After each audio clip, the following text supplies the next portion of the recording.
3, 2, 1. You ready?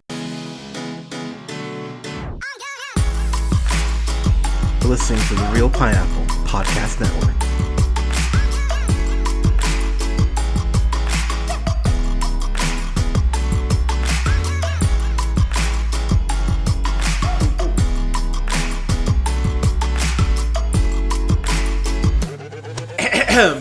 Hey everybody, thanks so much for listening to Real Pineapple tonight. Yay! This is Hunter here. Always like that one. Thank you. I should be playing Kermit the Frog. This is Hunter here. I'm here with Colin. Colin, how you doing, friend? I'm good. I might be a Spider-Man from another dimension. Who knows? Oh, dude. You'd probably be the best one. Spider O'Neil. So I'm just getting this out of the way. So we're talking about Spider-Man to the Spider-Verse this lovely evening.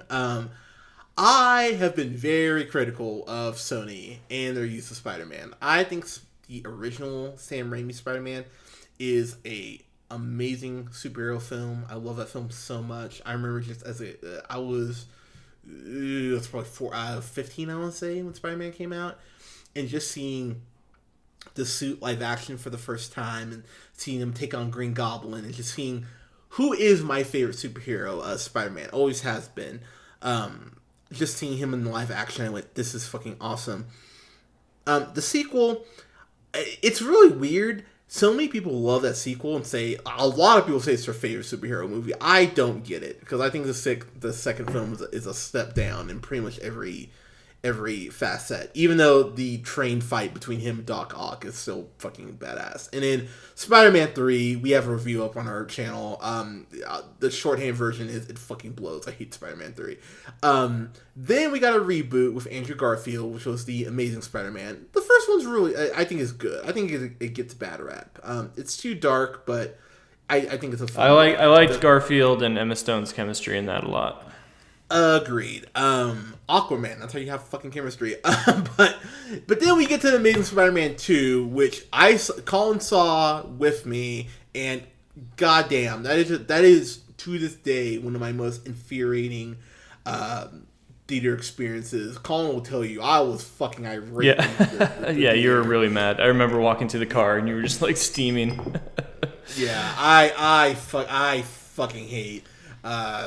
Amazing Spider-Man 2, it's so bad. And then Sony was like, hey, we keep fucking up Spider-Man, and Marvel, we'll lend them to you if we can like kind of split the profits. Marvel said, sure, why not? And we got Spider-Man Homecoming, which is the best Spider-Man film they have made. I don't care what anyone says, it's the best one. Sorry. Anyways, we got Tom Holland, another Brit, who can do a Brooklyn accent, which I went, that's really fucking impressive. Good for you. And Michael Keaton in his first superhero film in damn near 20 years since Batman Returns, playing the Vulture, and that movie just flows so well. The action's great, the emotional beats work. Tony Stark is in it, but he doesn't overshadow the film. He's in it for just enough. He's in it for about 10 minutes. Love Homecoming. This film it's so close to being as good as Homecoming. And to be honest, I've only seen it once. I've watched Homecoming probably 20 times, start to finish. To be totally honest, I love that movie. I'm telling you right now, I was going into this so concerned because Sony said, hey, they're using Peter Parker, let's use Miles Morales. Now, if you don't know, Miles Morales was created by Brian Michael Bendis because he flat said that he wanted his kids to have a Spider-Man they could look up to. So Miles Morales is a half Latino, half black kid from Brooklyn. And I remember when they announced they were making half black, half Latino Spider-Man, and of course, because nerds are terrible and we can't let us other nerds have nice things, just immediately went off. Oh my god, they're catering to the minorities. Brr, brr, brr, brr, brr. And like it was people were freaking the fuck out about Miles Morales existing. And then Bendis, who worked on Morales, I want to say for at least 4 years, has wrote one of the best characters that Marvel has had in the last 20 years. And you cannot dispute that if you read his stories. So going into this, I was really concerned. But then I went, oh, that's right. Lord and Miller are directing this. They actually got to finish this movie. Unlike Solo. Sorry. But they got to actually take this over, see it through to the end. And they've created not just one of the best superhero films I've seen in the last 5 years, but one of the best films of last year. Colin, go ahead. Yeah, when I want to start talking about Spider-Man Into the Spider-Verse, like, you got to start with how it looks. This movie is like nothing you've seen before. That was probably the most striking thing when I first saw the trailer. I was like, I don't know how this could actually work for a whole feature-length film. This is like one of those cool YouTube videos you watch, and then you're like, okay, that was cool. What's next? But like, they took that like amazing art style, and they're like, no, we're gonna dedicate it for an entire film, and on top of that, it's gonna be Spider-Man. So they were taking a lot of risks.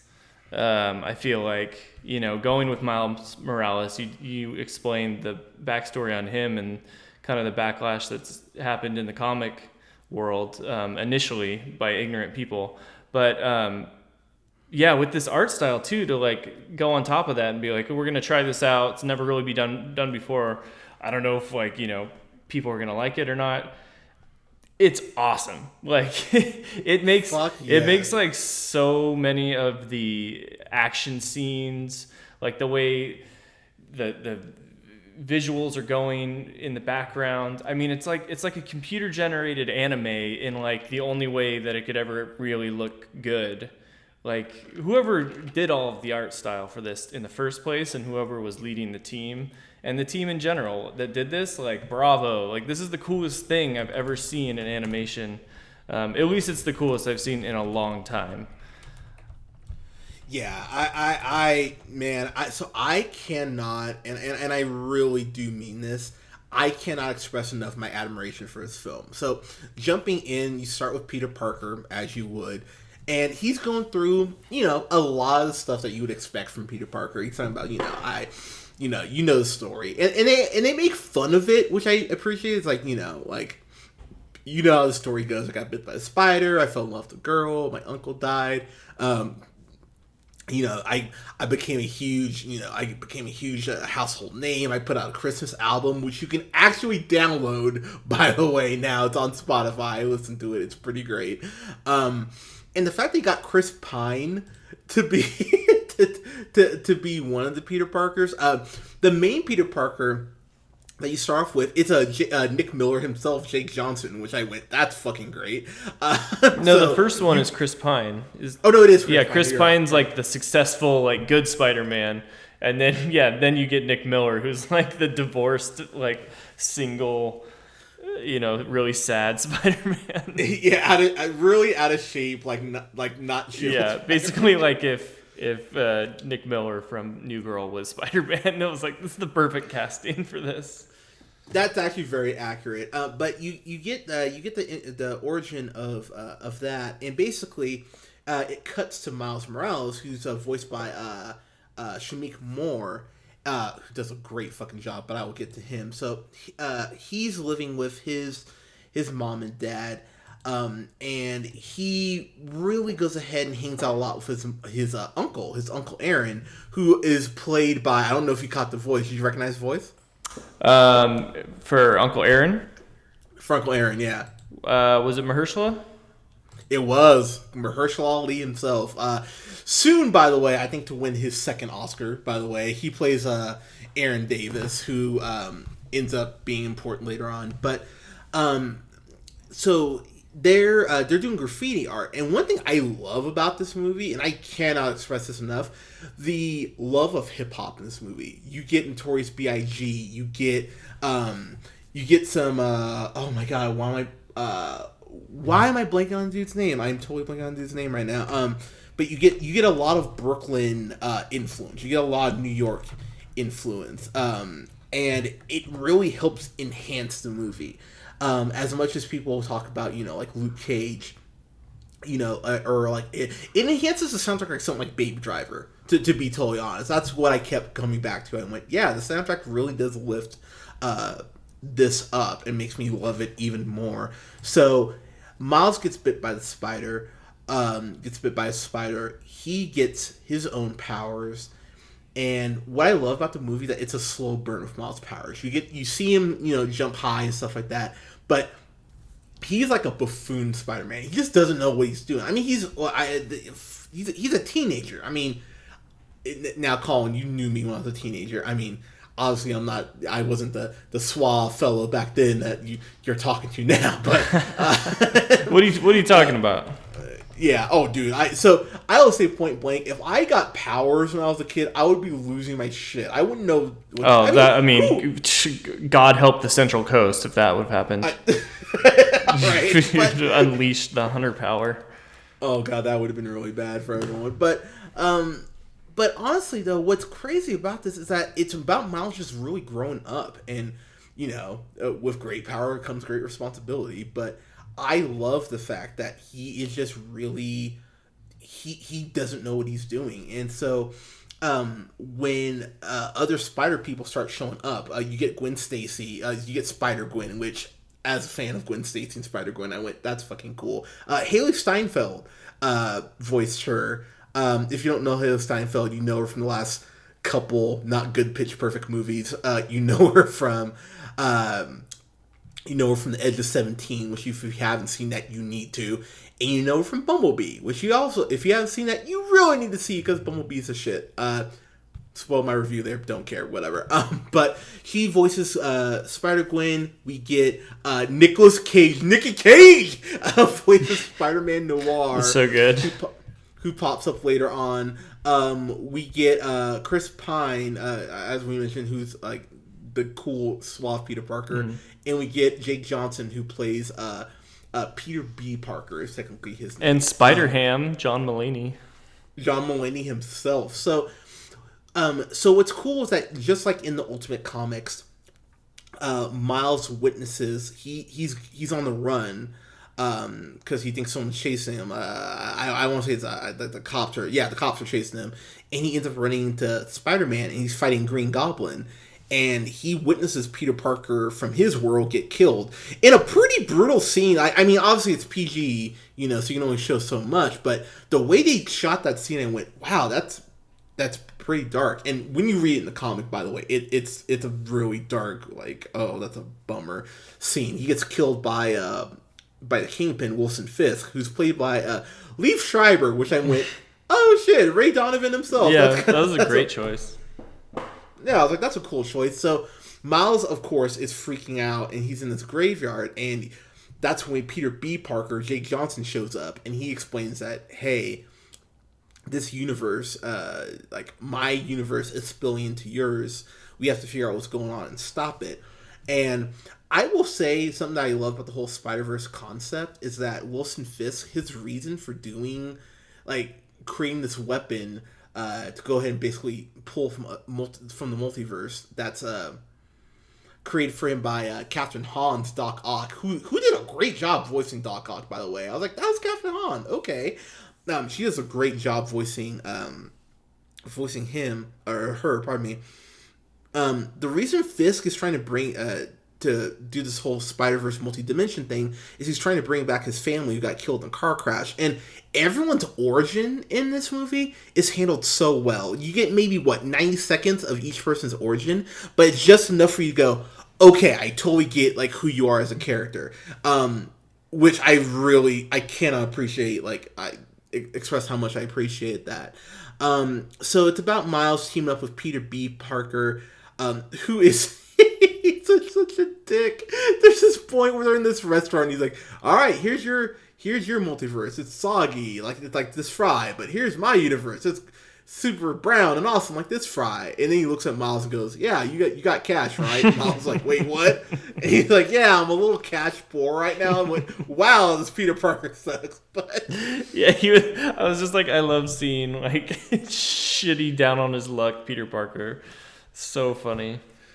No, and he's down on his luck. So there's a point where they break into basically like this lab, and and what's great is that you see Miles' powers break up a little bit. So I knew, if you've read the comics, he can go invisible. And so there's a point in the lab where they're trying to go ahead and get this flash drive, and Miles can't control it because he's like, okay, this is just happening. I don't know what's going on. And, then he pops up and security's right there. And it's a really, like, clever... It's a little Two Stooges-esque. Honestly, it's a little slapsticky, but it works for this movie. And it leads to a great fight scene with Doc Ock. I went, oh, that's fucking cool. One thing I will say, and full spoilers for this, because I kind of have to spoil something here. When you find out that there's this villain called the Prowler that's been fucking with Miles, I saw this on a Friday night with OJ, and what was so funny is that we were in a packed house. Like, it was a full theater. Like, we saw at 7:30, and when you find out that the Prowler is Uncle Aaron, like 4 or 5 rows back from me, we were like, oh, like, I got that. Like, I got that. It reminded me, I think you remember this, when we went and saw Winter Soldier and Bucky gets unmasked and we heard that girl go, oh God, and you're like, God, no. Like, that reaction. Yeah, that was hilarious. You remember that? Yeah, I do. 100%.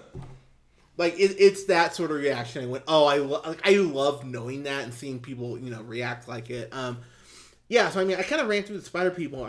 Talk to me, man. Like, what did you think about how they were introduced, all that? Yeah, I love the style of giving them a quick background and then just get on our way. We're all smart enough; we can all catch up.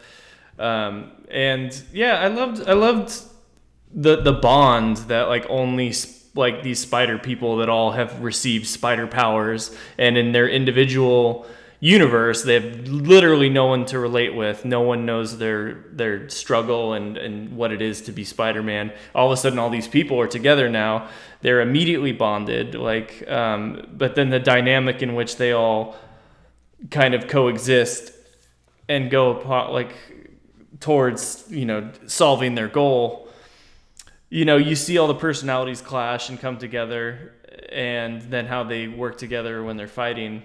I thought it was awesome. I loved watching it. I was glued to the screen. I was it's funny how a PG rated movie can just, if it's done in such a dynamic and engaging way, just hooks you to the screen and you just want to see what happens next. So much personality with all the voice actors. All the voice actors are amazing. I love the style of making Kingpin this giant person, not even doesn't even look like he's a human at that point, but they're like this is the style, whatever, we're gonna do whatever we want, and he's just unbelievably strong. I loved all that. The style was just so cool. The characters, so much personality. It's hard to think about what I didn't like. Yeah, the thing about this is the art style. So I've heard a couple people, OJ include, say the art style. It gets a little intense, so I could see how people would be a little you might like this better on a small screen. I seeing it on the big screen, for me, I was like, oh my God, yes, all the yes. OJ actually told me he had a headache because of some of the animation, which if someone told me that, it can be very sporadic. It's fluid, but it does cut and stuff. So I guess I could see how that would make you feel like that. What I will say too is the movie really does a great job of pacing. When you meet Aunt May for the first time, it really felt like a moment for me. Lily Tomlin voiced Aunt May, and I went, she did a great job. She was really great in this. I loved her. Once Miles becomes Spider-Man, and this is why I'm gonna give it the grade that I'm gonna end up giving it. I have the scene saved on my phone. So I don't know what it is the last couple of years. I've just been crying more in movies. I don't know if I'm just getting more emotional or more in tune with my feelings, but honestly, man, this character means so much to me. And I was really terrified that they were going to fuck this up. I really was. And they've already announced a sequel to the Spider-Verse. They've announced a Spider-Gwen spinoff, which there should be because she's a badass in this. When there's this point where there's a scene where they tell Miles all the Spider people there, Spider-Gwen, Spider-Ham, Spider-Man Noir. Love Spider-Man. I love Penny Parker, who I'm not so familiar with. She's like an anime character. I went, that's pretty that was cool. Like, that was awesome. Yeah, I was like, that's pretty great. But they all look at him and they're like, hey, we're going to fight Kingpin. You need to, get your shit together. And they're like, and Peter goes, go invisible. Like, you have to do it on command. And Miles can't do it. And Miles is just so frustrated with himself. And honestly, that broke my heart. That scene, I went, damn, So they Peter webbed Miles to a chair, and he goes like, I thought we were friends. And like, Miles is hurt. And Miles and his parents have been having turmoil throughout the whole movie. So, in a very tropey but sweet way, Jefferson Davis, Miles' dad, who's voiced by Paperboy himself, Brian Tyree Henry. I fucking love Brian Tyree Henry. I'm so happy he's getting so much work outside of Atlanta, man. Like, I love him as an actor. I was just like, good for you, man. And he voices Miles' dad, and they have this really cool heart-to-heart just through the door, and I went, man, okay, like, this is all really working for me. When Miles puts on the suit for the first time, which is, of course, near the end of the movie, he's able to, get free of the webbing. He goes back and sees Aunt May and basically goes like, hey, I'm ready. Like, I can be Spider-Man. And, dude, so seeing the retro Jordans, that's something in the comics that's not product placement, because I had a couple people ask, like, is that something that actually happens? No, Miles is a big, shoe person, and he loves those, retro Jordans, which... I'm not gonna lie. I saw those and I went, I do need a pair of those. Like, I need a pair of those. I'm sure they cut some kind of deal with Nike. They're like, hey, this is gonna be forefront in this multi-million-dollar movie. Like, how much are you gonna give us? So honestly, they might have cut a deal back in the comic when he did it. I wouldn't be surprised, but because he, like I said, he wears those in the comics. Like, that is his kind of trademark shoe. So seeing Miles put on the suit for the first time, seeing him put on the web shoes for the first time. That they play this song called "What's Up Danger," and, dude, I was pumping my fist like, yeah, get him out! Like, I was so amped when he puts on the suit and you see him running out through the streets and webbing up, and like I said, man, it made me cry. It genuinely made me cry. I went, oh, damn you, movie! Like, all right, fuck, you got me, fine. I will submit to the awesomeness of Spider-Man. And it leads to a fight scene at Fisk Tower between him and Fisk that really sells you on the fact that he has earned being Spider-Man. Like, this is not something that was handed to him, that he had to go through the bumps and everything to be Spider-Man. And the fight scene between him and Fisk is so well cut. And it's like a boss level, almost. It's like something like out of Mortal Kombat. There's multiple levels and floors to it, and I love how it's shot. Kind of your thoughts on Miles suiting up in the final act. Yeah, it was definitely a big moment. It was awesome. And that song, the soundtrack in this movie is so good. Yes, it is. Like, I remember every song. Like, I was obsessed with that Sunflower song by Post Malone. I started listening to that a bunch. Dude, I downloaded a bunch of Post Malone today. His tattoos, whatever, they're dumb, but dude, you cannot deny the talent. Sunflower's been stuck in my head for a couple weeks, honestly. Yeah, it's such a good song. So that what is it, What's Up Danger or whatever? What's Up Danger? Yeah, that song's super tough. Just comes on and then you're like, yep, let's do this. So yeah, they did everything right as far as the action scenes went, I thought. I could see how, if someone told me they got a headache watching this, I would be like, yep, I believe that. So that sucks that James did. I didn't, so it wasn't a problem for me, but it's definitely something to think about, I would think. Maybe it might, be easier to watch on a home theater. Yeah, man. that action scene at the end, like with everybody too. I loved Spider-Gwen. Yeah. So yeah, I mean, it had everything going for it.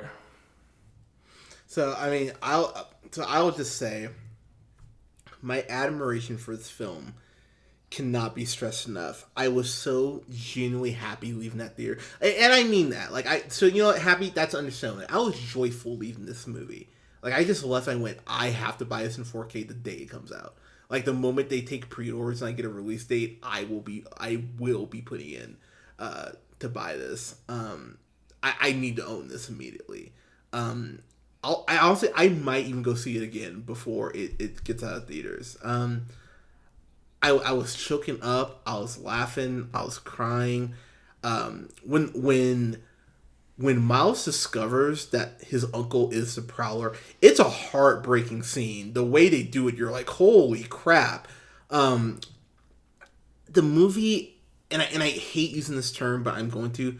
The movie is, I don't have a complaint about it. I was really sitting here. So the one complaint I do have is that everything is solved by a flash drive. Like, that's the one issue I have. But they like call that out so early, like, hey, this is how it's gonna probably be resolved. I went, okay, you warned me. I can't really be that upset about it, but that's like my one kind of critique, and I honestly have to kind of reach on that because so many films do that. With that said, man, I like I said, my admiration for this film knows no bounds. I've been telling everyone who has talked to me about it, like, you need to go see this movie. More movies like this need to get play. And the fact that it won Best Animated Film, and do not misunderstand me, I loved Isle of Dogs. I love Incredibles 2. Do not misunderstand. This is my favorite anime film of the year. It honestly is. Yeah, everyone needs to go see this. The soundtrack's great. The art style's great. Miles Morales, man, I think we'll get him in a live action within the next 5 years. I truly believe, and I'm curious to see how they keep continuing the story. I don't want to spoil this part. I'll leave this for people to actually see. But the mid credit scene was really well done. You get I'll just say the universe gets bigger. I'll leave it at that. And I will say, too, as far as crying, the Stan Lee tribute they do here, just so beautifully well done. I think Stan Lee and Steve Ditko, the fact they create Spider-Man together, I think it's Stan Lee's greatest creation. I truly believe that in my heart of hearts, and I am so grateful. We didn't get a chance to do a retrospective on Stan Lee, so if you'll indulge me here just for a minute. Stan Lee is my childhood. He really is. I still remember the old school Fox animated cartoon, the Spider-Man radioactive Spider. I like that. That's one of my favorite childhood memories. And of course, the like the old school X-Men Fox animated series. Stan Lee's made so much stuff that I've been in genuine awe of. I mean, Black Panther. I mean, one of the first major black superhero get his own comic run. Stan Lee was always speaking about social issues and just finding ways to feel like you're not reading comic, like it's like you're talking to a friend who's telling you stories. And getting a little misty here. I have so much admiration and love for Stan Lee. Love that he gave his blessing to Miles Morales. Love that he helped create Spider-Man. This is not one of the best anime films in the last 5 years. This is one of the best anime films in the last decade. This is a masterclass in filmmaking. If I was teaching an art class or an animation class, this would be one of the first movies I'd put on. This is a fan-fucking-tastic across the board. Absolutely love this movie. Colin, go ahead. Yeah, I don't blame you for giving it the highest grade. I agree with everything you're saying. Like, the coolest thing is that this was new. You haven't seen anything like this before with this animation style. It really works, in my opinion. I think it works super, super well. And it's a movie designed for kids. it's got the PG. It's trying to get the younger audience, but it works just so like easily. Just being in your 30s, like you're still gonna love it. It'll take you back to Spider-Man when you were a kid, and it kind of takes you into the future as well. I think there's so many comic book movies this year. It's ridiculous. I keep thinking back. There was just a few that I liked more, and I'm trying to dial back my fan-fucking-tastics. Infinity War was this year. Black Panther was this year. Deadpool 2. Like, I will say I like this more than Deadpool 2. I will actually say that. I will go on record and say that. Yeah, so I'm like, I'm trying to think about my my top 10. I'm gonna give it an A+. It's right there as like one of the best of the year. I'm starting to think about my top 10. I'm just like, I gotta leave some comic book movies out, because there's so many, and there's gonna be like Oscar movies, and then there's like other action movies or dumb movies that I like, and I'm like, fuck, how am I gonna fit all these in there?